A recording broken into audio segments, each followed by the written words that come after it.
Hey guys, welcome to Rebuilding the Beast. I'm your host, Festus Azili, NBA player turned podcast host.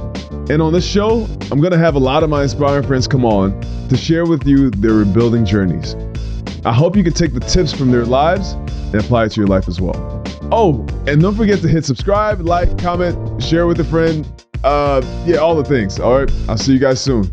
Man, I appreciate you, man. Welcome to Rebuilding the Beast, baby. Let's do it. How you doing, dog? What's going on your way? Where you at? Oh man, I'm at the crib. I'm in my home studio. The family's all surrounding me, some parts of this house, and just loving life, man. It's been a great journey, man. Want to talk to it and talk through it with you, man. I'm pumped. I cannot get you out this house, huh? Nah, dog. You know what's so crazy about me? I live and I was in them streets, heavy, tough. And now I'm the biggest homebody there ever has been. Like, I'm loving four walls and just a candle and a drink and just the kids running around. Like, I'm a homebody, dog. I got a station wagon in the back. It's real. That's awesome, man. I only remember seeing you at Clippers games. Horrible. And that awful Christmas sweater all the time. You gotta stop. Hey, I gotta be a fan, man. I had the rep, dog. We played, so we used to all the love and adulation. And thank you. But when do you ever get a chance to flip it? Like, actually be that fan, man. So I went all in, dog. I'm almost Clipper Darrell, dog. I'm all in. Let's go back to you, because you're from out here, right? You're from LA. You're from Compton. What is it like growing up in LA? Because what people see, especially me watching from outside, I see LA as Hollywood. Yeah. Man, to me, LA is everything. Like, it could be as fast as New York. It could be as slow as the Midwest. And it just has every facet of American life all built in LA. You can surf and ski and chill and just go on a run and a hike all within an hour, 2 hour span. It's just amazing how, to me, it's the most fertile ground for anything you want to do at any speed, any level. But for me growing up, I was in a bubble, man. I grew up in Compton, and then we moved to South Central off Slauson. And now you call that the hood, but to me, it was just home. And I grew up around a lot of adversity. I knew immediately growing up that I had to navigate around gangs, had to navigate around the drugs and the drug dealers and the poverty. Like, we were broke, but it's all relative. If you broke and everybody else around you broke, you kind of feel a little rich. And, if you got $5, but we were broke on welfare. And I think the thing that really hurt me, the thing that really got to me, and the thing that started to build up my armor and for me to put on my Superman cape was the low ambition. Like, everybody in my neighborhood, man, they were just aiming low. And I was like, dog, I know you. I know your talent. I know what you possess. And you don't want to go out there and execute on all that? And then I kept seeing that, and those dominoes continue to fall around me. And I just got ignited with this courage and this ambition to do something and just to seek something greater than my neighborhood. And that was my mission. Whenever I'm doing this podcast, I'm imagining that there's somebody who is in that situation right now. And they're listening to this podcast like, wait, how did you do it? How did you not fall for that trap of low ambition? Yeah, the first step, I tell everyone this. I mean, because it's hard to map out your every step. And it's impossible for someone to take every step you've taken. But I will say it all starts with identity.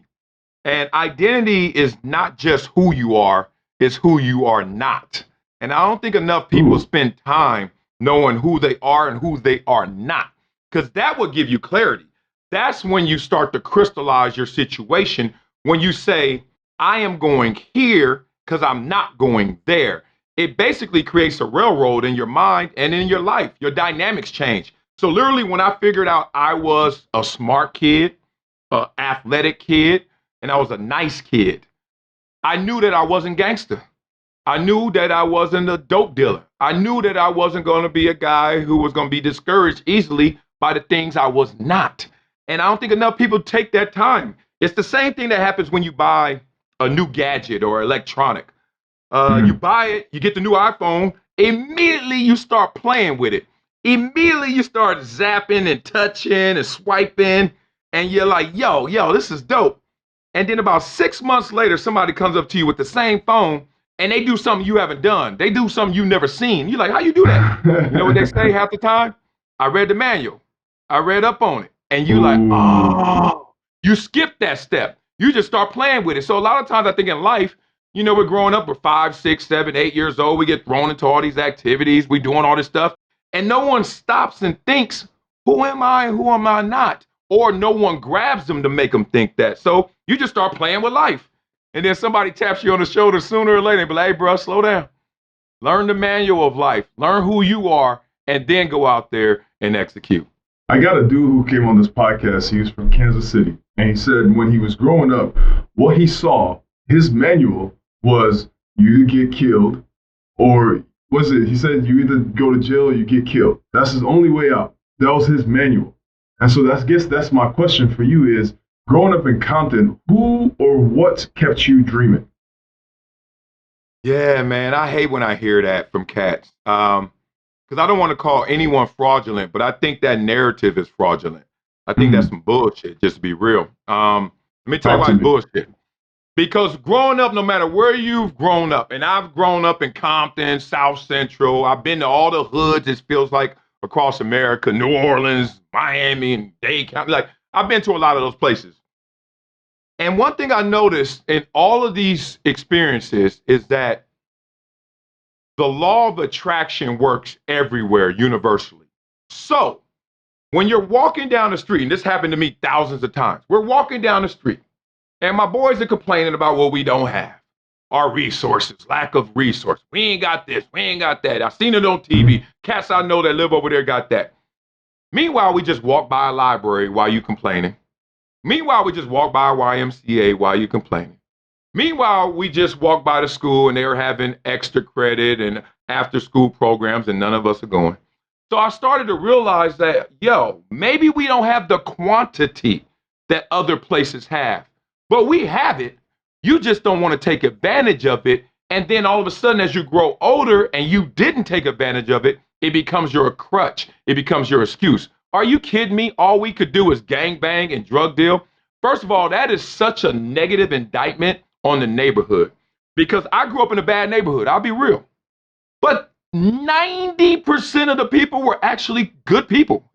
One bad apple spoils the bunch. Like, it was like 4 gangsters on this street, 3 over there, 2 over there. Meanwhile, house, grandparents, great people, house, great mother and father, dynamic, good kids, house, single parent, good kid, house, gangster. Like, do not put a broad stroke over the entire hood like all we did was gang bang, all we did was drug deal. That's so I hate real. when I hear that because that's not the only options. If that were the only options, I wouldn't be here, Festus, because I didn't choose any of those options and I still made it. So stop lying, people. Stop using that crutch or selling that crutch back to the hood. Can I give you a rebuttal? And this was his explanation. He said that everybody he saw around him was struggling. That the people who he saw that were successful were people who are the pimps. There were people who were selling drugs. And so the gangbangers you talk about, that's why I think this conversation is important. So he saw these people as successful. They were the ones actually throwing the cookouts, giving away money, giving away goods, doing the good things in the neighborhood. So they looked up at this dude's like, man, it might not be all bad because they're actually the nice dudes. The dudes looking out for us. But that lifestyle, that leads. So what would you say to that? Yeah, I would start with how do you define success? And I think that what's happened is we have not defined success properly and certainly not universally. To me, success is, for me, you close your eyes. What do you want to be? Now you open your eyes and you make that happen. And that could be anything positive, anything. It could be, I want to be a school teacher. You become a school teacher, you're successful. But in our world, we don't look at it like that. We look at it like, are you famous? Are you rich? Does everyone know you? Do you got cred? All these things that are short-lived. Like the thing that is everlasting, as we know as athletes, are the fundamentals. The thing in the neighborhood that is really successful are the school teachers, the vice presidents, the managers, the school superintendents. Like in the hood, Drug dealers and gangsters get love early when you're like in your teen years. And then that falls off because it's like, yo, that ain't real life. And then we start looking at athletes and entertainers and we skip everything in the middle. That little nerd like me who becomes a CEO, that little nerd that you forgot becomes a judge, that little nerd becomes a lawyer. And we don't give them no respect, no credit, and we don't tally them up in terms of success. But they are successful. They make the world go round. So it's crazy. We're going to get to this part of the story, but that's why I went to an Ivy League school, man, because look at us and look at all the people we know that have wealth. Look at all the athletes that we know. How many billionaires are there? Let's play the successful is money game. 3, like Jordan, LeBron, and maybe Steph now. Tiger. 3, right? Do you know how many billionaire owners there are that never played a sport in their life? So if we're going to play the whole money is success game, athletes need to sit down and shut up and dribble, as they say, whatever the hell. But the point is, we need to redefine success. That's my first point. And my other point would just be like, look, dude, I'm not trying to negate your experience, but you saw what you wanted to see for whatever reason. Maybe you were enticed by the street life. Maybe you have family in the street life like I did. But I was able to go behind the curtain and see my gangster ass uncles go outside, bang on somebody, get all the respect, ride through the hood like they could do no wrong, then come in the house and bust out crying. Then come in the house and get yelled at and don't have any power. Then come in the house and feel depressed. And I watched them go out and flex and then come back in the house and be depressed. And I realized that, oh, it ain't all that it's cooked up to be. So I didn't get caught up in that lie and that fraud. Tell me about football. Because that's powerful what you just said. You got a chance to see behind the curtain. So tell me about football, how it came in your life. What was it about football that stuck you to it, made you fall in love with it? Yeah, man. My first sport ever was golf. Amazing. In 1979, my dad was a golfer. And as you know, that means, wait a minute, your dad's black, right? And he golfing in the 70s. That's Compton? Yeah. Let's just say that my early golf course experiences, borderline segregation, it felt like it weird. It was like weird because the culture is so different. It was so archaic. So I remember my first experience ever in sports was on a golf course with my dad. I'm 6 years old. And Smokey Robinson, the singer, Tears of a Clown, him. Oh, wow. Calvin Pete, who was like one of the first black golfers, I guess, because I remember him. My dad and myself, 4 black people on this golf course, Rancho Golf Course in LA, and like 4,000 white people. And I paid it no attention. I was like, whatever. But this is what I did pay attention to. So I hit a 40-footer and made it. And I was like, I'm running around like I'm a football player, basketball player, how we celebrate. You know, I'm doing a funky kick and all this stuff. I'm clowning. Like I made a 40-footer. All these old people I see out there struggling, making 4-footers, and I'm making a 40-footer. I'm on one. And I remember the looks I got from everybody. And most of them were white people. And I was like, damn. They were looking at me like, shut up, dog. Like, what the hell are you doing? Wrong sport, bro. And then I looked at my dad, and my dad had the same look. And that was powerful for me because I was like, oh, I'm doing something that is not the cultural norm. Interesting. And then in that moment, I wrote off golf. I was like, oh, if I can't express myself after a successful moment, then I'm not so interested in golf. I would always golf with my dad, but I always hated on it from the inside. I was like, people born. It's like the library of sports. I ain't doing this. But that opened my mind up to other sports. I was always fast. Like my favorite thing to do still to this day is just run. Like 30, 40, 50 yards, let's race. I sprint anybody. I don't care. Even if I lose, just the fun of the race. Pole, I'll take you. That's what we did back in Nigeria. Pole to pole. Pole to pole. You already know. So let's go get it. Festus, you shouldn't have said this in public. Like, it's going to happen now. We got to do it. But, all right, let's get it. So I'm a track athlete. Like, I'm a runner. And football comes into my life because I'm in front of the house one day. And you know how you play pole to pole, you race pole to pole, you play football pole to pole. And we playing it on the concrete. They throw a pass, bad pass. I dive for it on the car, land on the car, still hold on to the ball, run back. I'm 7, 8 years old. They throw another one. I trip off the curb, land in the bushes, still got the ball, And they like, my boy Dominique Walker, I remember him like yesterday. He's like, hey man, you need to play football. I was like, what's football? And he already had played. He was at Inglewood Pop Warner around the corner from us playing football. I was like, damn, you can play football at 8, 9? He's like, yeah, I play football. He's like, tell your mom and dad to sign you up. You'll be good because you crazy and you fast. And I was like, all right. Told my parents. They said, hey, $65. Damn, registration fee, equipment, all that. They were like, we're going to sell some candy, get that $65. But long story short, man, they told me as long as I keep my grades up, I could play. And the rest is history. And so from there, you take that to college. And we could go into the nitty details, but I really want to talk about you going to college and you choosing an Ivy League school. Tell me about that. Yeah, man, look, like, you know what it was?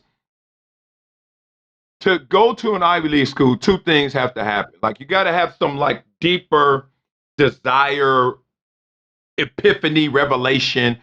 And two, you can't, especially in my time, be a blue chip prospect. Like, you can't be a 5-star and be like, yo, I'm going to Ivy League. Like, ain't nobody making that hard a turn.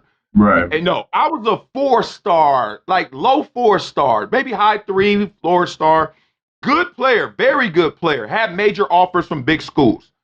But I wasn't going to Alabama. I wasn't going to Michigan. So that opened up like mid-tier schools as well. Some majors, I could have went to UCLA, some majors, Cal, etc. But it opened my mind up. So what happened for me was I saw all the cats that I played with in high school, ballers better than me, not go to 4-year schools, go to a school, come back, coaches tripping, like all the war stories. And I was just like, damn, it's not working out for anybody, even guys better than me. So I need a safety net. I need a high safety net, just in case this high wire act goes around. Yeah, hell yeah. And I was like, I am not going back to Compton. I'm not going back to Slauson. I'm not going back to South Central talking about coach tripping. I'm not talking about life tripping. I'm going back successful in my world, in my eyes. So I started to calculate different. I was like, instead of going to a school to play football and then being a student, how about you go to a school for its academics and its academic reputation and then play football? So Jerry Rice, Walter Payton, all these greats that went to small schools gave me courage. They basically made me say, if you're good enough, they're going to come find you. So I was like, they're going to find me where the smart players go. They're going to find me where the future CEOs go. They're going to find me where I can network with people just in case football doesn't work out. So my choice to go to an Ivy League was simple, man. I wanted the greatest academic reputation in a school and then the opportunity to play ball. And if I was good enough, they'll find me. Did anybody help you with your process? Because my process, I was straight from Nigeria. Same thing as you, 3-star, maybe 4-star. And at the time, I have all these schools. I have a list of 40 schools. And I could go to USC, I could go to UCLA, I could go to Ohio State. And then I have a Harvard and a Vanderbilt calling me. So I'm looking here like, I'm so confused because first of all, I'm from Nigeria.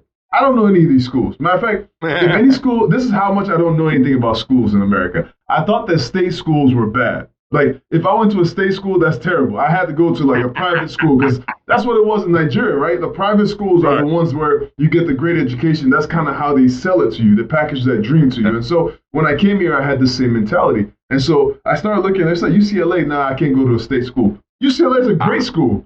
Yes. Right? And so like, it's these ideas, even Cal Berkeley. So I guess who is helping you through your college recruitment process? Man, if I had to say specific names, Jerry Wood, our counselor, really helped me because it wasn't so much her directing me, our guidance counselor in high school, saying go to an Ivy League school, but this was the reaction she gave me that let me know I need to go to Columbia. So I go on my recruiting trips to all the schools, and I come back. And I tell her, I'm like, I went to UCLA and yeah, Cal and all this. And she was like, oh, okay. And her reaction was here. It was great. It was here. And then I said, and then Columbia, and her eyes Oh, and her eyebrows. She said, like she lost it. She was like, Columbia? She's like, Columbia, Ivy League, New York City. She's like, okay. And then she tried to go back into her skin and be like, let me keep it calm and give him objective advice. But she already lost it. And then we had a relationship. I was like, why did you respond like that when I said to Columbia? And she's like, Marcellus, she's like, just let you know that because I'm in the real world and you're entering the real world, you will be perceived much differently if you go to Columbia versus these other schools.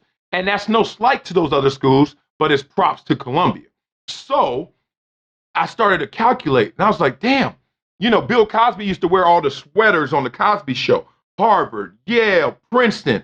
And I had a coach who went to Columbia, and he broke it down. He was like, they assume you're intelligent if you go to Columbia. Whereas if you go to other schools for sports, you're still going to fight a dumb jock narrative, whether it's warranted or not, for the rest of your life. So I started to think like, oh, I want them to already label me smart so I don't have to be on this proving mission for the rest of my life. So my example is this. If you at a bus stop, me and you sitting there waiting on the bus, and somebody pulls up in a drop top white Rolls Royce, we're not thinking they're broke. We may think, at worst, we may be thinking maybe he rented it for the weekend to show off and floss. But even then, he still got some money to do that. But we take it to a higher level just based on how it's wrapped, how it's packaged, how it's perceived. So no one ever gives me an IQ test. No one ever walks up to me and says, what were your grades at Columbia? But they all assume my intelligence, man. So I never have that uphill battle and that fight for my intelligence. It's always given and afforded to me. The idea of the smart athlete is weird because when I came to America, I think I was struggling with that a little bit because people kind of make fun of me for being smart.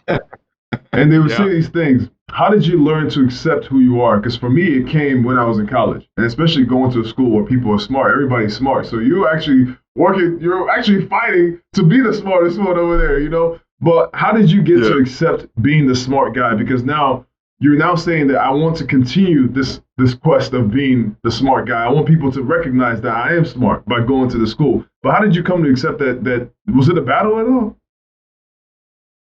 It wasn't a long battle, but obviously I think I had competing thoughts in terms of embracing my being a nerd. Like I was a nerd, and I love being a nerd. And I got mad that people didn't give me enough props for being a nerd. Like it was weird. Like immediately when I'm in the first, second grade, I'm in the spelling bee.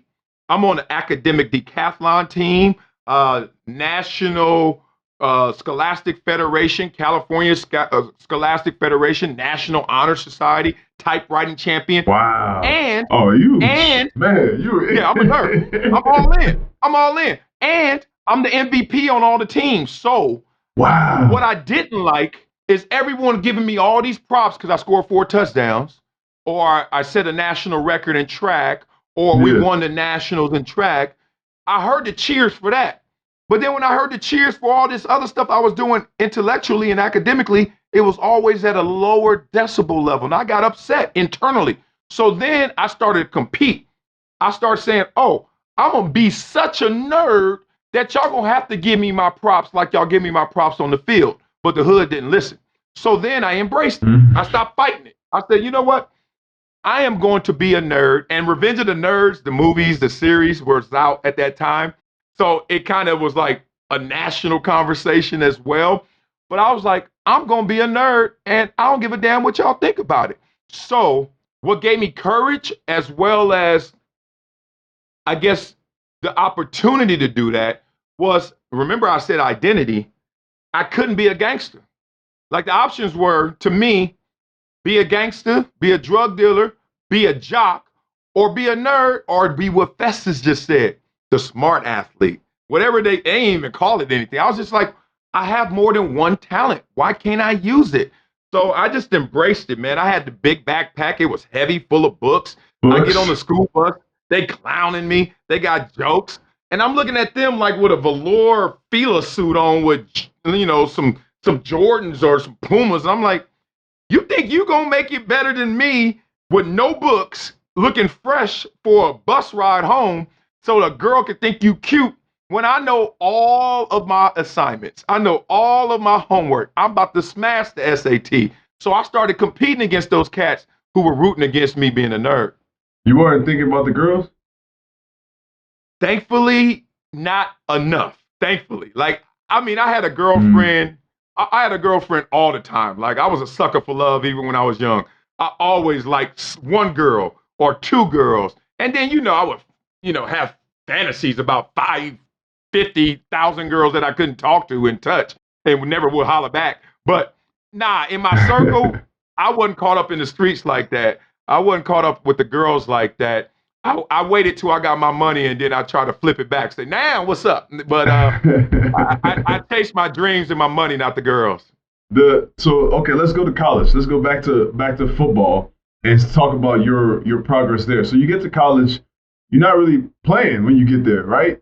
Like you're playing, but you're not really, they make you switch positions, and maybe take me through that journey a little bit. You trying to figure out and keep that dream of the NFL still alive.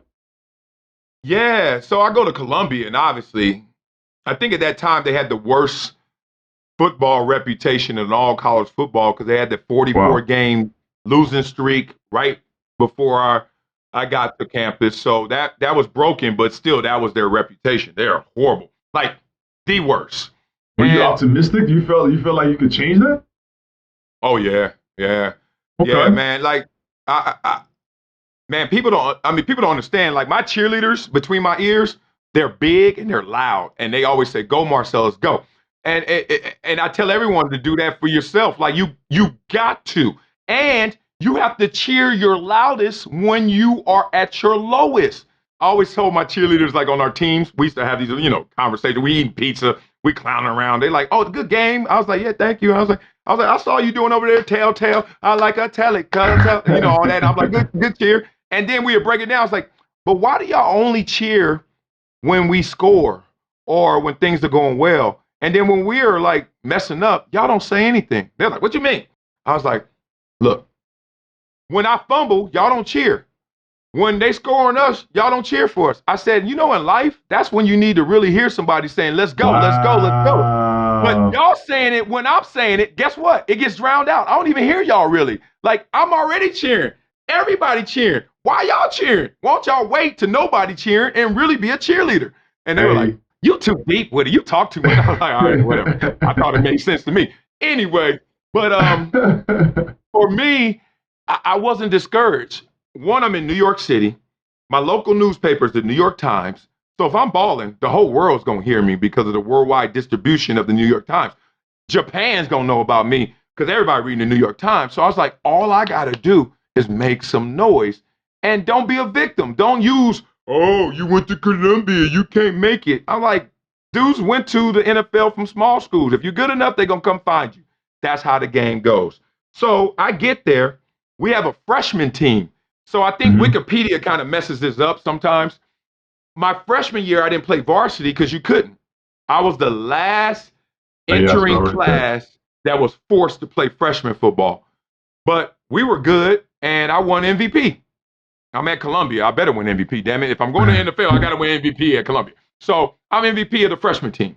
Then sophomore year, I'm a running back and kick returner. And I ain't gonna lie to you, dog. I was good to them, good to almost great. But for me and for NFL standards, I was just all right. Like if I had done that every year, I wouldn't have made it to the NFL. And I'm Mm. playing running back. But I keep getting bigger. I keep my speed, but I keep getting bigger. So every year, an inch or two. Every year, 20 pounds.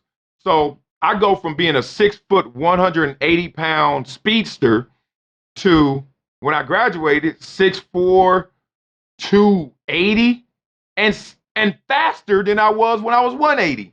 And that's when things started getting crazy around there. I didn't understand that the part where you took a year off, or is it took a year off or took a summer off? I didn't get that part. Yeah, I had to take a year off. A lot of it was financially induced, and some of it was academically. So at Columbia, I think our average, you have to have 15 and a half credits per semester to stay on course. My first semester, I take 12. The next semester, I take 15. So already 15 and 12, I'm down 3. I do that again the next year. Now I'm down 6. I get that notice. They're like, look, you're not on pace to graduate. Oh, let me remind you, at Columbia, we don't give out athletic scholarships. These are That's academic right. scholarships and grants. So what they That's told right. me is like, look, here we go. If you don't graduate in 4 years, that 5th year, you paying full tuition. And I don't know you, Marcellus, like I think, maybe I don't, maybe I do. This is admissions and financial department telling me, they're like, I don't think you can afford Columbia full tuition. And I was like, hell no, because I was only paying $4,000 a year to go to Columbia. Like I Oh, had you so were many paying. grants. Yeah, I had to pay because we don't get athletic scholarships. So everything I got was academic. And I think at the time our school was like 30, 40,000, and I got like Mm, 30 some $1,000 in scholarships and grants, but it wow. was 4K remaining. I was like, all right, we could eat 4, 4, 4, 4, and then I paid it when I'm an adult, either as a school teacher or NFL player. I'll pay that. But I am not throwing 40K on there and then thinking I'm about to pay that as well.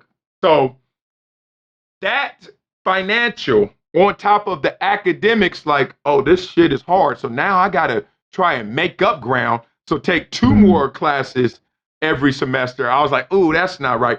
And then I got tapped on the shoulder. And this is when I ain't gonna lie, I rigged it. So I'm like, I didn't want to take the year off. And I'm thinking, I don't want to take no year off. Then I was like, but wait a minute. My mom was 6'1", 250 pounds, linebacker. We call her Singletary. We were joking, but my mama Mike Singletary. My mama was. I was not bigger than my mama until I was like a sophomore, junior in college. Meanwhile, I'm an MVP in college. Meanwhile, I'm the best player on the team in college, and my mama bigger than me.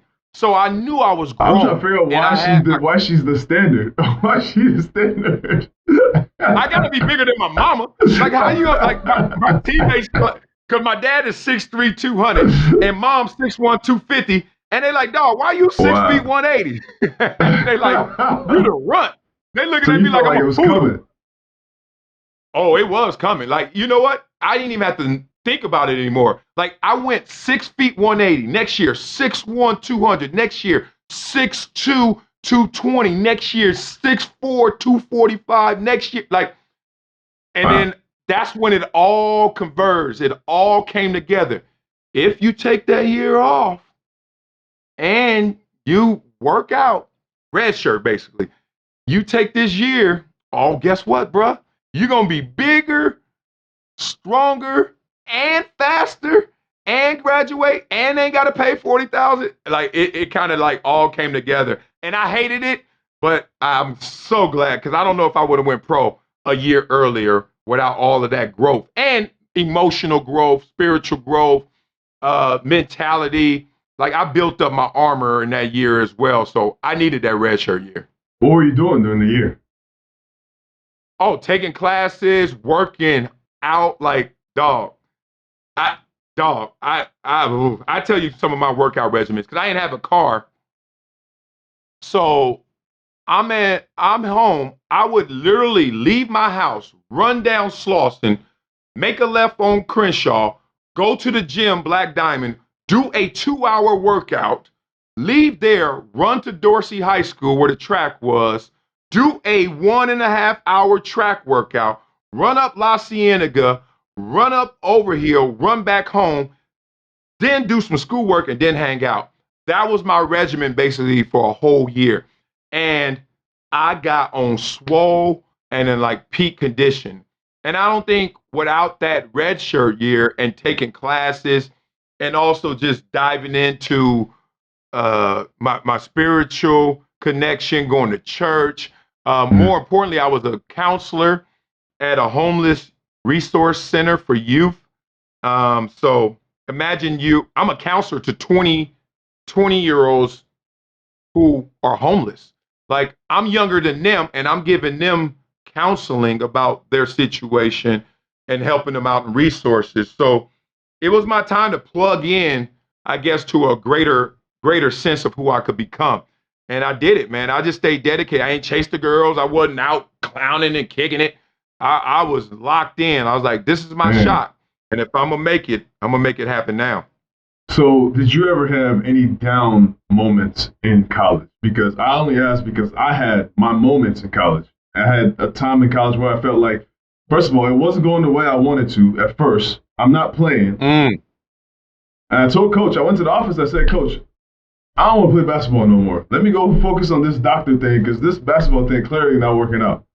And he said, yo, you are stupid as hell. You're going to make a lot of money playing basketball. Go sit down somewhere. The only reason why I get on you as much as I do is because I see so much more in you and I want you to work harder. And so like that little bit of push, it changed my perspective. And then I went even harder. I did that thing, that workout you're talking about right now, I did that in college. And so then after that, I get to the point where now I'm NBA prospect. Everybody talking about Festus Lee. Matter of fact, there's an article on my computer. I saved it since then. It says, how did I get here? This ESPN article where they're like, yo, where the hell did this dude come from? And then I get to my senior year and I get hurt. Damn, he might never play again. Knee stuff. I'm like, oh man, after all this work, nah, it's not going down like that. And you know that African mentality. So for me, I was able to work my way to get to the NBA. But for you, did you have those down moments where you like, damn, I might not make it, or damn, oh man, this is not going like I wanted it to go? Oh yeah, absolutely. That's why I love having conversations like this because no matter who you are, no matter how successful you are, the journey is pretty similar. Like we all walk different paths in similar ways. It's weird because if you're successful, you have to be persistent.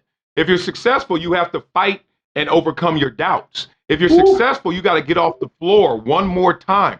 The difference between a champion and a contender is the champion got up one more time. The contender stayed there and said, hey, man, enough is enough. You don't run through that next wall.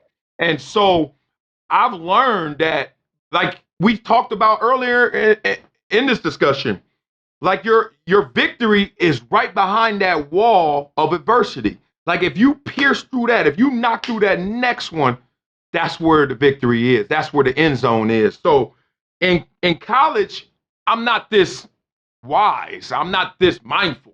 Even though I was mindful for my age, I wasn't that wise. So when you face adversity, I remember there was a time when I was like, yo, I'm really good at this school, and maybe I'm too good to be at this school. And I was thinking about transferring. And my godmother, Jackie Blackett, who's a senior associate athletic director at Columbia, who adopted me, she was like, why did you come here? And I broke it down. She said, so why are you leaving? You still can achieve everything you just said. And I was like, she's like, you're running. She's like, don't be scared. She's like, everywhere you go, there you are. So if you think that you're going to run away from whoever, whatever you're thinking you're going to escape, you're going to take it right over there. And then you're going to have that same conversation again in a different place. So why not have that conversation right now with yourself and handle this and check every one of those boxes? That was one time. Another time was when you're just feeling like, okay, so I'm not transferring. Another time was like, it's not going to work, dog. Like, you good? No college scouts around. It's like my junior year. And I remember after my junior year, I'm like, damn, I am not listed anywhere. Like, not even as undrafted. Like, I'm not on a radar. And then that summer, we had to do a regional workout. And it's, one of those scouts that come by, just times you and does your measurements, etc. And I remember running for him. Like, at the time, I think I'm 6'4", 245, and I run. I don't even know the time, but I know it's fast. And they do all your measurements. And then he was like, yeah, I think people are going to be starting to take a little notice to you, but we'll see. Nobody noticed. Senior year, this is when finally fire meets gas. It's before the season, and we are in a scrimmage, not even a game, a scrimmage at Dartmouth. Now, Dartmouth had this offensive lineman, a tackle, who was a first round prospect. Like they actually were looking at him.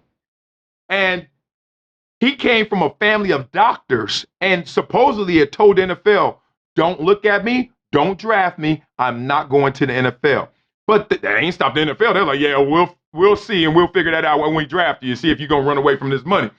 So I go against him, right? So we are in a scrimmage, and I know who he is, and we are in a scrimmage.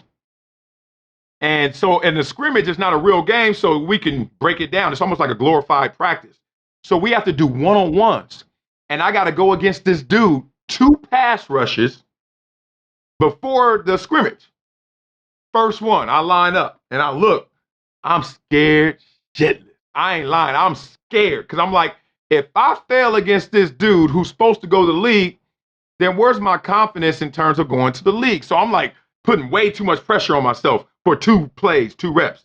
First play, boom, I just run around. I swear, he ain't touch me. I get to the quarterback, tap him. I was like, oh, damn. So now I'm overthinking it. Like, I ran by him. I know he's going to kick out and he's going to stop me now, so I got to go under. Second time, I go up, do an inside move, telegraph it, but it still works. He gets me a little, but then I hit him with the dead shoulder and still get the quarterback. 2 plays, both successful. I'm like, all right. Then we go into the scrimmage. I don't even remember. I'm just pumped. I'm like, yeah, I did good against an NFL dude. It's going to be all right. We're walking off the field, and this is where it happened. This scout walks up to me. He's like, hey, Marcellus. I was like, yeah. He's like, my name is the Bird. I was like, oh, okay. He was like, I'm a scout for the Arizona Cardinals. I was like, oh, okay. He said, yeah. He said, I saw you today, man. You're pretty special out there. And I got a big mouth, and everybody's going to hear what I saw. And I was like, all right, next practice, every practice, Bill Parcells, Bill Belichick, like whoever you want to say, at every practice. That dude went and spread the word, and next thing you know, I was on my way. You're on the boards. You get drafted, 2nd round, 52nd pick. Now, it's the dream. We here. We live. What do you see? First thing I saw, how my world changed, how the people around me changed, and how that's the one I want to talk about. Yes. But I was like, yo. I was like, what? I mean, like, yeah, I'm pumped too. I'm excited too. Oh, y'all gonna treat me different? So, I mean, it's not all good. And I was so pumped, elated, all that hard work. Like, I'm wearing all that hard work, all those stripes. And now it's paid off. It's translated into an opportunity. I'm like, yes. But then I started to notice, like, damn, the power dynamic in my world has shifted. And now I sit on the throne for many people. And I ain't like that position. I just wanted to be in the NFL, play football, have some money, take care of my people. But still, I'm your teddy bear. I'm still the nerd. I'm still the punk. I'm still the one who don't want to fight. Like, y'all can still mess with me. But then all of a sudden, I walk in the room, everybody's like, you know, on eggshells, acting different because they want to protect the opportunity to potentially get money, the opportunity to ride around the city with me in my Ferrari or Rolls Royce, the opportunity for me to take them to VIP parties. And at the time, I didn't see it coming. I used to be the one who used to go to my grandma's house, grab all the food that she had cooked, sit on the floor, watch reruns, and eat and pass out. And then 3 hours later, getting cussed out, everything. What you doing, boy? Stay asleep, all that. And love that. That was my favorite thing to do, just pass out on some food at grandma's house. But you know what started happening after I got drafted? I do the same thing, walk in grandma's house, grab my food, lay on the floor, and then somebody would be like, hey, teddy bear, what you doing? What do you mean what I'm doing? I'm about to eat. Oh, okay. I was just wanting to see what you up to. And if you got a second, can we talk, you know, after you finish? I was like, it's almost the violins, like, I'm like, what the hell? And every one of those conversations went the same way. How you doing? How you doing? Blah, blah, blah. yeah, I was exactly. And that really defeated me in so many ways, man, because I wasn't in it for that. And I didn't want other people to look at me for that. But that became my norm. That became my new reality. And so now you're in the NFL. People are changing a little bit. Is this making your world smaller? Now you're like, damn, I got to make my circle tighter. People talk about that all the time. I think that with athletes, that's part of the mentality. People talk about athletes not, whether they're being rude or standoffish, whatever. It's like sometimes you just don't know who to trust. And so after a while, you're just like, yo, I just got to be on my own. So what's happening with you in your world, especially while you're trying to also make this big transition in your life, which is playing against other amazing players from all around the world? Yeah, man. You nailed it. I've seen it 1,000 times. Every entertainer, every athlete, every celebrity, circle gets smaller. My circle got bigger. Let me tell you why, though. Ooh. My circle got bigger. I accepted the world. I didn't fight it. My coach, my track coach, who coached us when I was a little kid, and we set national records and won national championships. This guy was tremendous in terms of building my work ethic and my outlook, Coach James. And I remember getting drafted and going to him. We were doing a workout on the track. And at the end of the workout, he was like, so everything good? How's everything, man? Like, tell me about this new world you're in.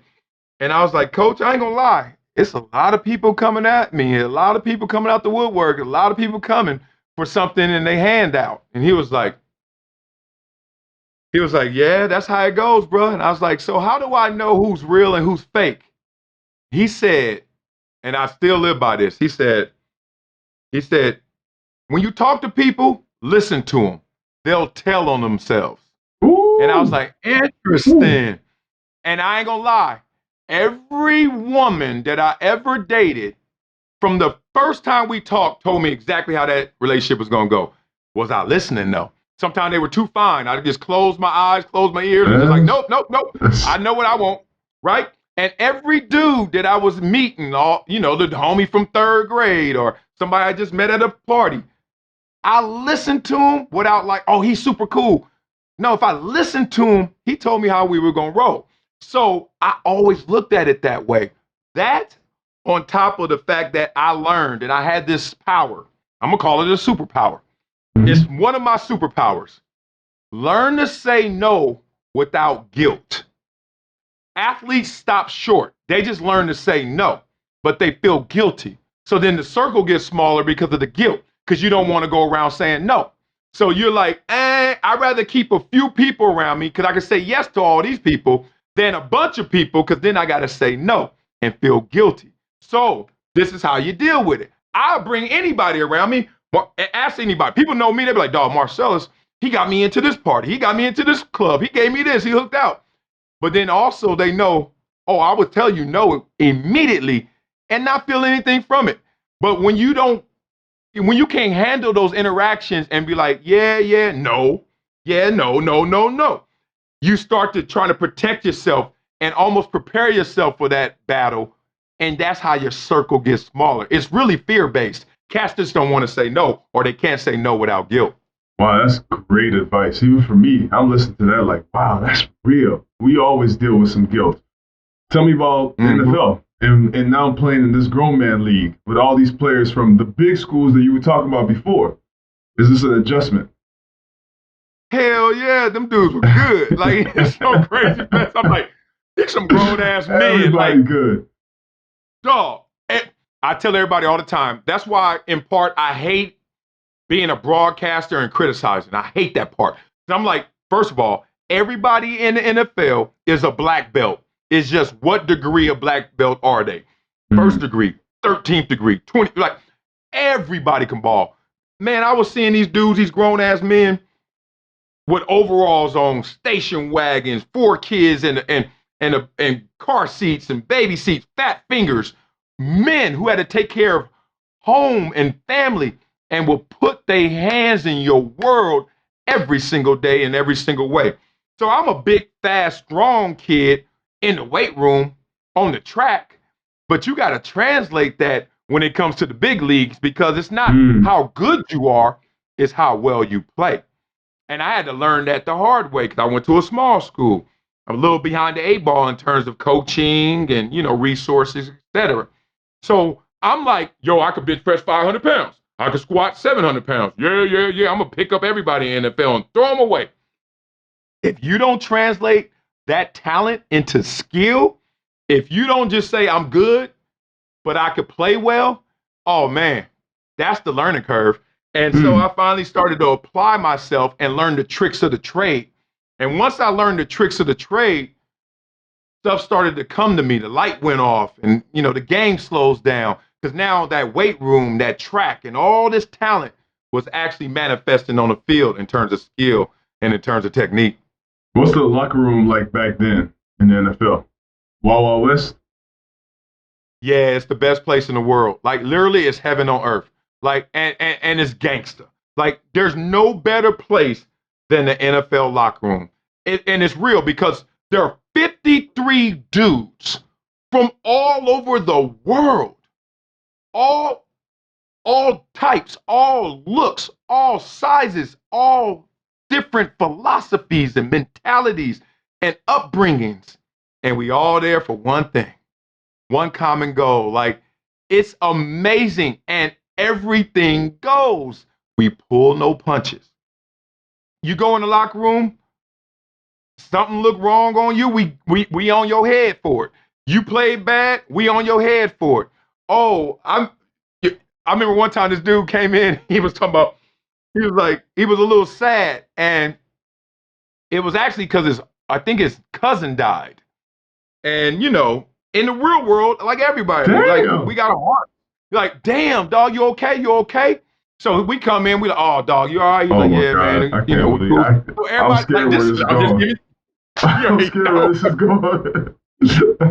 We sitting there like, I got a heart. So I'm like, damn, dog, I'm sorry, man. Hear that and all that. You sign the Hallmark cards. Everybody's saying the same stuff. And then all of a sudden you just hear it bellow out. Hey, ain't that the cousin that kept hitting you up for money? You ain't even like that fool? And he was like, yeah. And then everybody started laughing. Man, forget that fool. And everyone starts laughing, including the dude who just lost his cousin. I only bring that up to let you know that it's the greatest support system I've ever seen and ever experienced. It's the craziest place. No matter what you're thinking, no matter what you're experiencing, no matter what you were doing, bring it in here. We're going to beat it up and make it better. And then we're going to go out there and do our thing. But this world today, oh man, it's so far distant from what I experienced in terms of an NFL locker room. Because I could bring anything in there and they're going to make it better.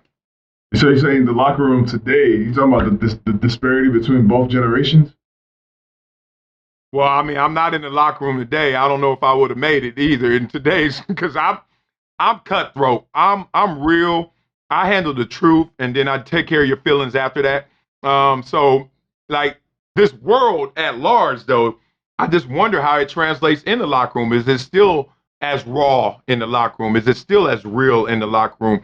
I don't know, because when I go in there, oh, what's up, OG? What's up, legend? Y'all faking it. I want to hear the real. I want to hear the truth. So I don't have that experience. All I have is the real world experience right now, which is so damn weird. So I kind of really just accept that this real world right now may be bleeding into the locker room of today. You play for 4 teams: Bills, Jaguars, Cowboys, Chargers. Yeah. So what is it like going from team to team and establishing yourself? Because we even dealing with that right now with our Warriors. You got your Clippers. You got new guys on the team. So what is it like dealing with moving to a new team, trying to establish yourself? Is it weird? It's like first day of school when you get to a new team? I think it's as weird as you make it and as weird as your reputation makes it. Look, I go from Buffalo to the Chargers, but I got paid and I'm the man. It wasn't weird at all. It was like open arms. Everybody like, yo, get out the way. Here come Marcellus. I'm like, damn. You know what I mean? Like we got to stop lying to people. Like, stop making, like, I'm going from an NFL team where I was getting paid to another NFL team where I was getting paid, and I'm closer to home. This shit wasn't weird. This shit was amazing. But then going from San Diego to Dallas, when I was starting to come down the hill, falling off a little bit, it was a little different because you can just tell cats, it's like a Letterman jacket. Cats look at your patches. Cats look at your stripes, like in the military. And if you ain't fully decorated, they testing you because we all alphas. We in the wild. Don't let none of this fool you. Don't let these pads fool you. Don't let this whole, oh, we on the same team stuff fool you. I'm coming for your job, homie. First thing, because you got teammates. You know when you the man, you are the starter without even taking a rep on that team where somebody's been there for years and they are the backup. You think that dude happy? But he gonna get in line because I'm the man. But when you go to Dallas and you ain't the man like that, you like a big boy, but you ain't the man, you're gonna have to fight a little bit. So we got, in Dallas, it was a little more contentious. Then I go to Jacksonville and basically I'm a shell of myself, but I had such a great reputation and I had a great personality. I was a locker room guy. Like they kept me around just to keep them in line, basically. They're like, we don't even need you to make plays. We just need you to make sure that these dudes stay in line. Now, I'm the dude that they like, what's up, OG? What's up, old school? They used to call me Reverend. Hey, Reverend. Because they were like, you always preaching. Yeah, you are preaching on here right now. I love it though, bro. They used to always call me Reverend. Here come Wiley with his Wileyism of some preaching stuff. But there, it was weird because I became the guy who got this tremendous old school OG respect, but they was like, yeah, but let us youngsters have this. Let us have this. So I became the guy at times that got tested, like, pick up my helmet, like, pick up your helmet. And they're like, no, that's Wiley, us OG. But the point was, the alpha in them was like, oh, he ain't on our level no more, but let's take care of him. Let's protect him. And I didn't like that, being in that glass case like that. So those were my last years because my ego, more than in my body, my ego just couldn't make that adjustment. Tell me about a low, because this podcast is about, and by the way, how you doing on time? Oh, I'm good, man. Let me check. I know you can edit out. I think I'm really good. I like just talking it. Yeah, I got to 12:40. Oh, yeah. Yeah, I can go to at least 12:30. Okay, cool. Yeah, we good. All right, so this podcast is about lows, and it's about how you got through your lows to get back to the highs. And so tell me about a low, if you have any memories of a low. I'll tell you, some of mine were either losing, an injury, or not playing when I was in the league. So what about you? What are some lows that you had to get through? Yeah, my worst one, I'm not great at labeling my emotions in the moment. I think I retroactively can look at it and be like, oh, yeah, that's what that was. But in the moment, I'm such a fighter, dog. Like, I ain't no punk. Like, I don't physically fight. I would never fight. Ask Draymond Green about that. We almost got into a fight. But I don't physically fight. That was a real story? In here, that y'all almost really got into a fight? Oh, hell yeah. Oh man. Yeah. All right, yeah. we might have to get into that. Yeah, we might have. Yeah. But I in here, in this world, my goals, my aspirations, my ambitions, man, I go at it. So I'm in San Diego, and I come off a great season, and people don't really connect the dots like this, but this is what happened. In Buffalo, my contract year, I had a back surgery, still bald, but I had a really bad back. I had surgery that same year in July, where I had 10.5 sacks that year. Then I come to San Diego, first year, I break my foot. First game, Damn. have surgery, play 2 weeks later, the rest of the season, 13 sacks on one foot and no practice. Coach came to me, he was like, you messed up. I was like, I know. He was like, all we need is for you to play on Sundays. Don't practice. All mental reps. I know it hurts. Play on Sundays and we'll be good. I didn't practice, made the Pro Bowl, 13 sacks, ball. Next year, come back, I tear my abdominal wall and my whole core is gone now. I had a back surgery 2 years ago. Now I lose my whole front. Meanwhile, I'm still playing well, but this is the first time I take a step back. I had fooled myself. I thought I was invincible. Because a back surgery can't stop me. 1 foot and no practice can't stop me. I'm out here balling on these fools with 1 foot and no back. And now I ain't got a stomach. And you know what happened? I made a deal with the devil, it felt like plowing through all of that. Yep. And then finally it caught up to me and it hit me like a ton of bricks. Wow. And I had 6 sacks. So I go from 10 and a half, 13 to 6. And everybody's kind of protecting me. Oh, it's not your fault. All these injuries. Oh, we lost players. Junior Seau's gone. Rodney Harrison gone. They set me up for failure now. Because now they trying to give me that mattress. Like, oh, it ain't on you, Wiley. Yeah, it is. Because this is a competition. This is a meritocracy. Y'all ain't gonna let me just keep going out there having subpar seasons and be like, oh, it's somebody else's fault. So I felt that okie doke. And then the next year I only have 3 sacks because I have a shoulder surgery and all this. And now I'm like, and I was depressed. I didn't know I was depressed. Yeah. I thought I was just like, you know what, man? I don't feel like going out. Really, I thought it was because like I ain't balling, so why go out? So I would, all my girls, all my homies, everybody, my homeboys, come to the house.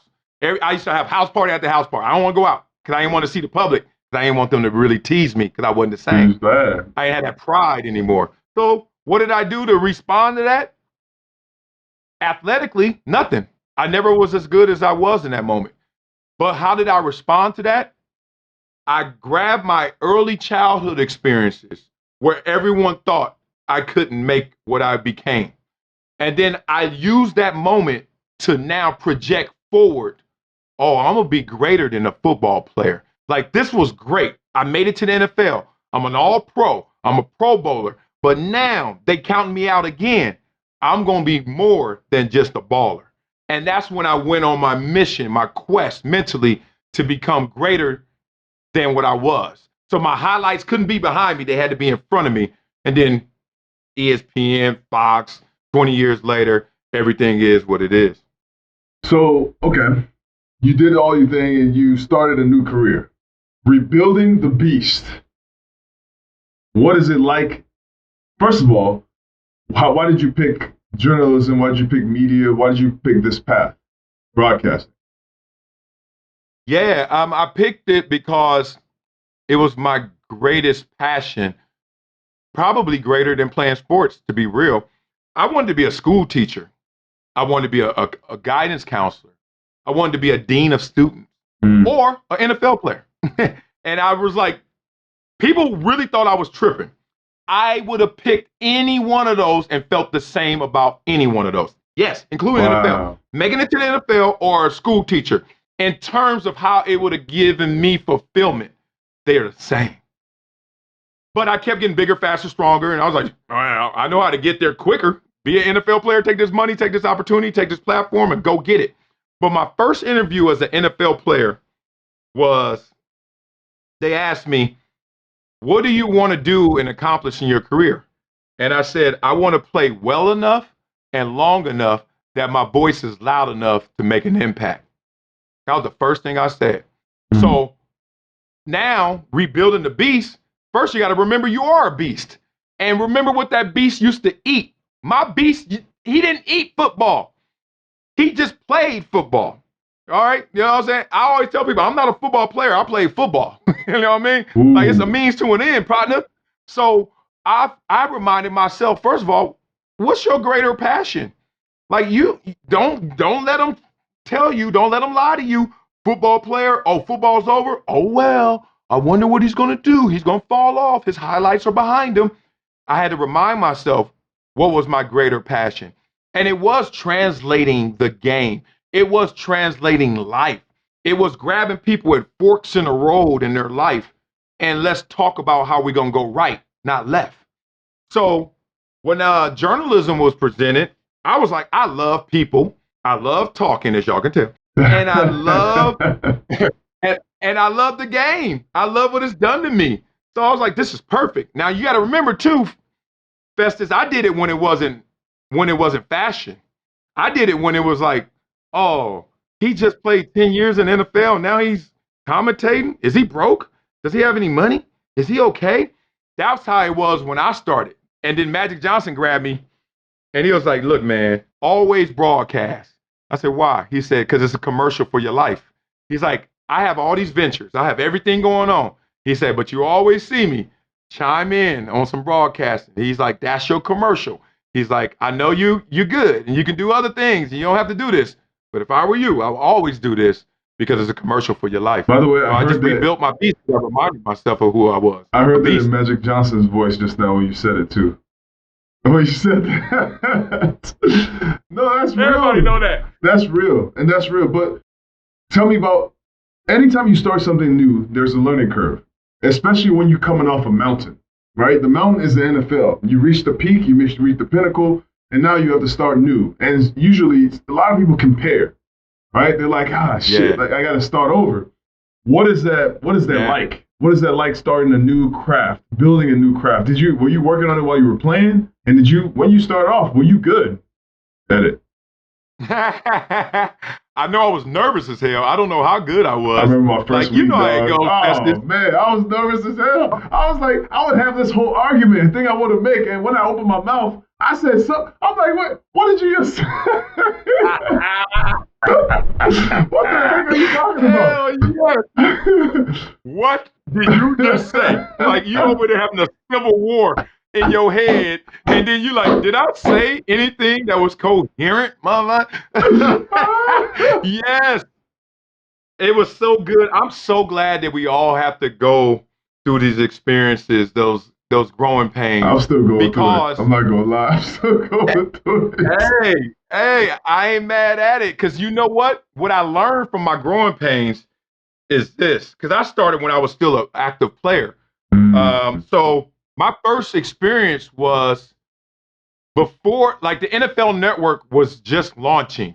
Like, I had a deal as a rookie. I had a TV show in Buffalo as a rookie where they would come to my house. I was like the first reality star, like before Kim Kardashian. This is 1997, and I'm doing a show where basically they just come to my house and watch me DJ, watch me cook, watch me hang out with my boys, and they would just film it, and then they would do like a 5-minute interview about the upcoming game. And that was the show. And they just knew I already loved just talking. So I had a show from day one. But then when I was in San Diego, the NFL Network launched, and I was a correspondent. So I didn't make the playoffs. And all of a sudden they said, go back. And in the playoff game, interview some of the players. And I remember this moment like yesterday, dog. It was the year the Chargers went 14-2, I think. And I was on the Cowboys, and LT was running off the field, and I think they played Peyton Manning. I don't know. Something like that. It was major. Those were my first two thoughts, LT and Peyton Manning. So there's a scrum, as they call it in the media. Like, everybody's trying to get to the star player, right? So when the game's over, everybody rush LT. I'm so nervous, I walk. Because I'm proud. Like, I'm too prideful. I'm like, I don't want to be that guy. I ain't gonna be all on LT Jock. That's my teammate. I'm just gonna walk over there and hope he see me, and I don't know what to do. So everyone bum rushes LT. And then they ask him question. And here I come finally, like a minute later, and I'm walking with the scrum, and LT looks, and immediately he's like, Marcellus, what's up? And cuts through all these reporters and comes to me. He's like, what's up, man? And I'm sitting here in a suit as an active player interviewing my former teammate as we go to the locker room. And I'm sitting there with a mic. I'm like, hey, LT. And then I'm just asking dumb questions, whatever. But we're boys. So he gave me that opportunity, and I ushered him into the locker room. I was like, wow, that was cool. Then I did it again. Peyton Manning, same circumstance. Everybody bum rush Peyton Manning. He looking, Peyton with the long neck and the big head. He can see everybody. He's like, Marcel, what's up, bro?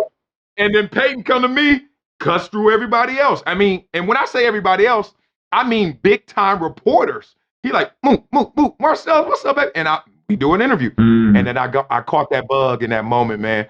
But to your other question, the growing pains, you know what's great about it, big dog? Is it teaches you that you got to go back to square one and build this thing up again. It's something different. But all of the attributes that you get from sports, and this is why I tell athletes all the time, stop throwing away all of your tangibles and intangibles from sports. Don't throw them away, like hard work, discipline, toughness, courage, discipline, and like desire, leadership, like all those things that's on the microphone. Yeah, ability to bounce back, all that. Yeah. They work in media, but we just throw them away because it's like, oh, no. That ain't the same. It's a different world. It's a different world, but like I said before, with similar beats, similar paths. So I remember I asked this actually happened last week. I had this question in my mind where I'm interviewing Steph after a game, had a big game. He's been having a lot of big games lately. We can't wait to see y'all Clippers do it. But you're not gonna let me slip that in? You're gonna let me slip that in? So I interviewed Steph, man, and I'm like, hey, Steph, and I don't remember what I said. I asked him some long-winded question that didn't make no damn sense. I was like, what did I just say? Even after I asked the question, I was like, what did I just say? The cool part about doing this job, and I think I think this is why we stand out, is that he knows that I'm starting. That's my boy.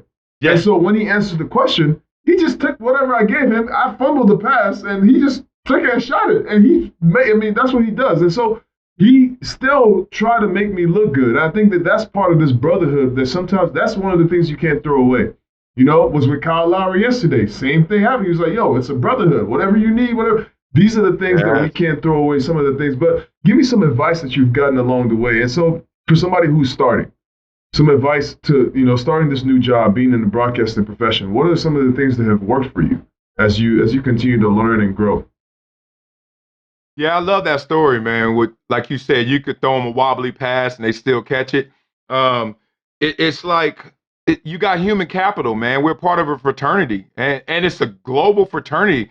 Like, I got a fraternity of my former teammates. Then I got a fraternity of former NFL players. Then I got a fraternity of former athletes like you. Like, being real, like me and you have been chopping it up for months about just doing one thing like this because we're in the frat. Yeah. Now, if we're not in the frat, do I keep responding the same? Do you keep responding the same? Etc. Like, we gonna make this happen because we frat. And I love that, man, that global connection that we all have because we made it to the highest level. That said, the greatest advice I received for me was that I have to tell stories. Mike Golick told me this, and it was early in my career. Like, I was on Mike and Mike, and I didn't know how big Mike and Mike was until I did it. And then my phone just lit up and almost exploded. They were like, you on Mike and Mike that fast? I was like, I was a player. So, sometimes you don't know all the media. You don't know the media at all. To be honest, I didn't know nothing. No. And now I'm like, wow, this stuff is really big. Yeah, no, you're right. Really big. And I was like, Mike and Mike is huge. They're like, what? I was like, oh, okay. I'm not trying to diss. I'm just like, I ain't know. Now I know. But Mike Golick, man, he brought me on that show and pulled me to the side. He's like, man, your secret sauce is you telling stories. He's like, your experiences and what you've been through and the way that you express them. He's like, don't get locked into the X's and O's. Don't get locked into just all of those details. Anybody go to a website and figure that shit out. He's like, tell them your stories. Tell them your experiences. Bring it all together. So for me, I think the greatest advice is kind of like how we talked about in life. Your identity. Know who you are and know who you're not. Also in media, know who you are and know who you're not. Like, I'm not going to try to out-analyze some analytics nerd. Like, that ain't me. Like, he going to get me. But good luck trying to tie this game, that player, into the club, into growing up like I grew up, and the practice, and then the response from coach, and then the locker room. Good luck trying to make that spider web, because I'm going to get you caught up in that one. That's my experience. I like that. I like that. Now, you've gone from one platform and you continue to build, right? You start off, you said the NFL Network as a rookie. Eventually, you get to ESPN. Then you go to Fox. Now you're rebuilding again. Yeah. What is it? What do you have cooking right now? What are you looking forward to? What is our latest Wileyism? Man, it's been amazing. I'm acting out of my greater passion once again. This is my Columbia moment where from the outside, maybe some people are like, what's he up to? What is he doing? Why is he leaving Fox? Like, I'm turning down shows at Fox. People are like, what the hell wrong with you? You know how hard it is to get one of them? I was like, yeah, I do. I actually have one. So I know how hard it is. But you got to listen to yourself, man. You got to trust yourself. My cheerleaders, them pom-poms are going off. Marcellus, you can do this. And what do I want to do? I got jealous. I'm not gonna lie. This has been brewing in me for a while. I got jealous of a few things. One, I was jealous of all my co-hosts over the years who continuously left me and our shows for greener pastures. In their minds, they chased their dreams, their greater ambitions, their pom-poms were going off. It started with Michelle Beadle. She did it not once, but twice. Michelle left me twice doing the show. And then Max Kellerman, and then Carissa Thompson, and then Jason Whitlock. They all leave and do their thing. And I'm not mad at any of them because I love them and I love what they became in terms of their pursuit of their own dream. But people didn't get to see me fully, and I wasn't showing me fully because every time I was basically the receiver learning a new quarterback every 2 years in the same system. So I kept having to keep the thing afloat because it was always somebody different I was responding to, which I could do in my sleep. That's why all my shows were good and successful. And everybody's like, oh, I love Michelle. I love Max. I love it. Well, y'all love me too then. I thank you. I appreciate it because I was there trying to keep this thing together. But I ain't gonna lie, man, I became Stretch Armstrong. I was like, I got to grab this personality and make this personality work in this show. And it just became something that I became jealous of. Like, one day I'm going to do that too. One day I'm going to chase my cheerleaders and their dreams as well. So you got that going. Then the pandemic hit. And I ain't going to lie, all these cats on the internet got me jealous because they talking that real. They talking that authentic. And that's how I talk. Like, I'm a chameleon. I can talk any way you want. But my favorite way to talk is like straight up. Like, oh, your feelings got hurt? Did I tell the truth? Well, I don't give a damn about your feelings. Get them in line. The truth first. Then we're going to talk about your feelings. So I love talking the real, how sports are supposed to be consumed, how they're supposed to be talked about, articulated. Not this whole Cowboys suck, Cowboys suck, Cowboys suck. I hate Dak. LeBron sucks. Westbrook sucks. Lakers suck. Let's do it again. I'm like, what the hell? There's so much meat on the bone that has been left in terms of how we consume sports, in story, and the person before the player, in experience. That's my favorite part of the whole thing. Yeah, so Festus, I'm jealous because everybody keep leaving me. I'm jealous because they talking it real in t-shirts and tank tops at the crib on the internet. And people don't know this. If you hit a home run on TV, the most you're going to make on a daily show, 10, 12 million, which is a grip. You hit a home run on the internet, you're making 40, 50 million dollars. Pat McAfee, I knew his dynamics before the big deal. Before that deal, Pat McAfee was making like $10 million. And I was like, okay. And at that time, he wasn't Pat McAfee. Everybody like Stephen A. killing it. Stephen A. make the most. Skip make the most. I was like, is a dude in a tank top that's cursing every other word like I like to, and just at the crib doing it. So point being, I knew it was lucrative. I knew it's the way I wanted to express myself, but I also wasn't going to be a fool and just leave that platform and that level of equity behind. So I've been in the process of landing the plane from major network and building up what I have going with other platforms. So I have my first step is I have a podcast. I have a deal with iHeart for my More To It podcast, which interviews everyone about their successful journey. But obviously, I want to know the pitfalls through that journey because I think that inspires us all to see how no matter how successful you have become, you had to go through that roller coaster ride like everyone else.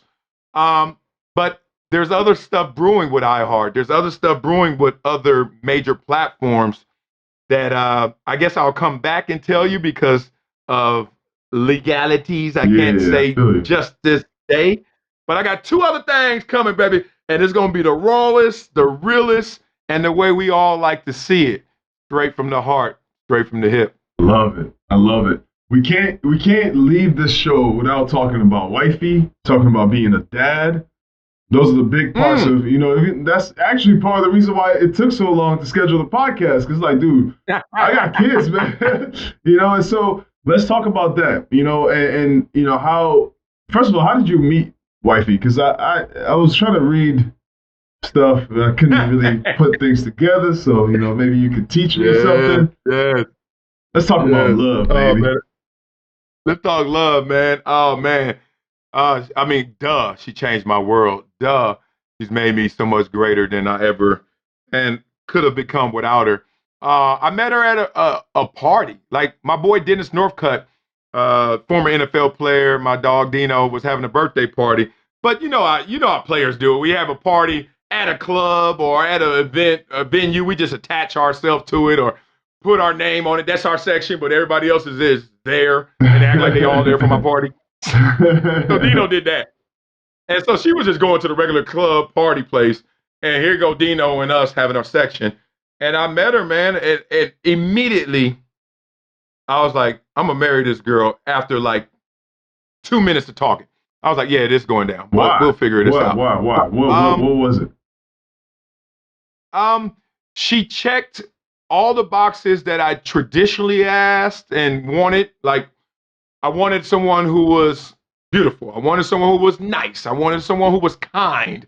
I wanted someone who was intelligent. I wanted someone who was doing something with their life. But then I also wanted someone who was unique and different and nothing that I ever could even think they would be. So this is how the conversation went. I was like, oh my, my wife is yoked. Like, she like you. She Nigerian. She's Nigerian? She got the she half Nigerian and half Dutch. I see you at the get together. Yes. Hey, I did my 23andMe. I did one of them kits, the 23andMe. I'm 61% Nigerian, so I can go to the picnic without her too. No way. Yeah, amazing. Amazing. That's what this is from. Okay, all right, go ahead. So I talk to real. So we call it pure muscle. I was like, yeah, my wife is yoke. Like I got a little muscle. She yoke. I'm like, yeah, that's that pure you got in you, that Nigerian. Wow. So this is before 3 kids. This is her 10 years ago walking in, and I was like, damn, where you get the muscles from? Because she yoke. And she's like, played basketball, ran track. I heard track. I'm like, oh God, my favorite sport, track. So then we talking. I was like, oh, you from LA? No. I'm like, oh, you think someone's beautiful in LA? You're like, here we go, model. Here I go. I'm out here acting. Here I go, typical. And she's like, no, I'm an anesthesiologist. I was like, huh? I was like, what'd you say? Well, now I'm sober again because I'm like, what the hell? A beautiful woman who plays sports, who's an anesthesiologist? I'm like, wait a minute. And I was like, all right. I was like, so you're from LA. And this was the one, like, this was the trump card almost. She from LA? I was like, oh, she gaming me. She ain't no different. And she's like, no, I'm from Canada. And I was like, Canada? Wow. And she's like, yes. I'm like, where? Vancouver. She's like, yeah, but outside of there, small farm town, Abbotsford. I'm like, you from a farm town, play sports, anesthesiologist, looking like that with the muscles? Man, I was like, I'm going to run through every stop sign now because we getting married, girl. So that's how that went down, man. And I ain't gonna lie, we spent every day from that moment we could together. Like, I was all in from hello, man. Because, I mean, at the time I was 38. I already been through it. I already knew what I wanted and then just saw it. I was like, time to roll. It's 38. Is that it feels later as opposed to what people say? I'm 33 now, just turned 33 a few days ago. Did you feel like you had gone through, I don't like saying it like this, but you feel like you had gotten it out of your system, like people say, and that was easier, made it easier for you? Because, dude, playing sports as a career, being an athlete, it is like that. It's crazy. And you get, it's wild. But what that also does is it also makes you confused, right? Because you see everything. So what you just said right now, you said it. You said, well, she did this, but she was from a small town where nobody could get to her. I don't know if that played to you. I'm just saying. When you said Canada, I'm like, oh yeah, at least we know, small town. You don't know who I know. So what is it? So I think getting to that point of maturity is good. Men, we're slower sometimes. What was it, I think in your mind, why did you wait so long? One, and do you feel like, for you, did you feel like that was better? I waited so long because it wasn't out my system, and I didn't want it out my system. Like, honestly, like, I love my options. I love being a baller. I love walking into a place and didn't have to say anything, and already people gonna say something to me, whether it's dudes like, what's up, Marcellus, respect, or women like, women don't do anything by coincidence or accident. So if a woman locks eyes with you in public, it's an interest. Like that, like, you're not looking at me like what kind of shirt he got on. You're looking at me when I walk in the spot like, it's okay if you come say hello. Like, yeah, all right, I got you. So I love that. I love that dynamic. I wasn't stupid. And then I got to an age, and when I met my wife, look, it's never out your system. Let me just not lie to anybody. It's never out your system. You want to know why? I just got two of my best friends just got divorced, and they back in them streets. And I'm like, it's never out your system. But what you do is you properly place it within the system. So I reshuffle, reprioritize. Because look, come on, stop. Like, it's in your system. I don't know. Because I haven't got to. How many years have you been married? Because it's still in your system. I'm saying, I just don't, I'm not sure. So I need to understand from the people who have been married, especially people who have been in my position and who have been athletes. Tell me what it's like. How do you find a partner? What is it? How do you manage even being married? Yeah, I mean, look, good word, manage. Like, it's a relationship, and you have to make sure not only do you have a connection, but to use your word, you have to manage that connection. Like, things are going to reprioritize in your life. Like, once you have kids, that becomes a greater connection sometimes than your relationship, because you're always on task, always on duty, because you're raising kids. And you can't lose sight of your connection with your spouse, as well as you can't lose connection with your boys, as well as you can't lose connection with your family, because you're still their brother and you're still their nephew and you're still their son. Like, so there is this management, like, you got to put everything in its place, and you can't dispose of any of it, including, and I think this is a wrong narrative, it's out of your system. It ain't. Dog, if I go to the club and have drinks and then sit there and then let it get to 1:30, my mind is not in the same place as it is if I put my kids to bed at 8:30 and me and my wife have a Netflix and chill night. Point being, I know how to manage temptation. I know how to manage circumstances. Now, I still do that at times, but now I am prepared and I know how to manage it. I think you lying to yourself if you think, man, I go anywhere. I ain't tripping. And then guess what? Oh, look at her. Whatever. You better make sure that you are on your P's and Q's, because the hunt is on, like they said in Men's Society, and you to pray. I mean, what? Look, Tom Brady just got divorced. I don't know why, but the point is, cats be lying to themselves and lying to everybody. Oh, I'm done. I'm through. You better make sure. And I doubt you are. You just know where to place it. So could I still play football? Yeah, I got a little something in my system. I can still get it out there. But no, that's behind me. That's the same way I look at it. That game is behind me, like going out. And I see fine girls on Instagram all day. I'm like, damn. I tell my wife, I'm like, baby, whoa, you lucky you got me first. And we giggle. But if it ain't a swipe away, if it's just a wipe away or a look away, if it's just right here in my face away, man, look, I ain't trying to sign up for that all the time. Not them hits. So you got to be smart. I love your word. Manage it. Tell me about how your kids have also changed your perspective on life and you just being a man. Man, it's the best thing ever. Like, the greatest love in this world is creating another version of you with the aspiration of it being greater than who you are. Like, that's the greatest love. Like, I love my wife to death. I always clown her. I'm like, but you like fifth place in my love life. Like, because number one is my son, number two is my girls, and then my laptop. And then I'll be like, then you, baby. She giggles because I DJ on my laptop. But the point is, nah, man, when you have kids, this is what I always tell myself. I can't leave this world more messed up than I received it because of my kids. And that's my promise.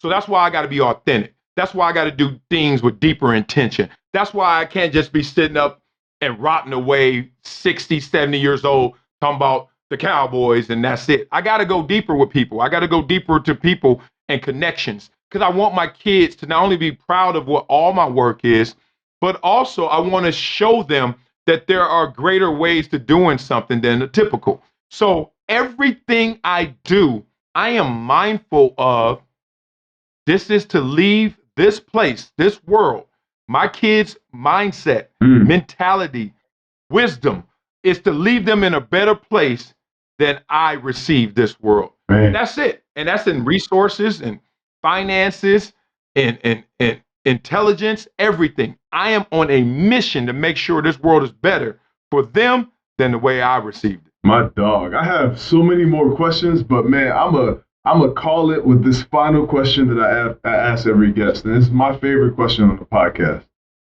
It is, all right, if you could talk to your young self, the young Marcellus, and you could talk to him about life ahead and all the things that you were going to experience and give him some advice, or just talk to him, what would you say to young Marcellus? Man, you're going to make me cry on that one. God dang. You know what? The toughest part about answering that question is not any of the things we really discussed. I was built for this journey. I was built for this ride. I wasn't built to lose my mom.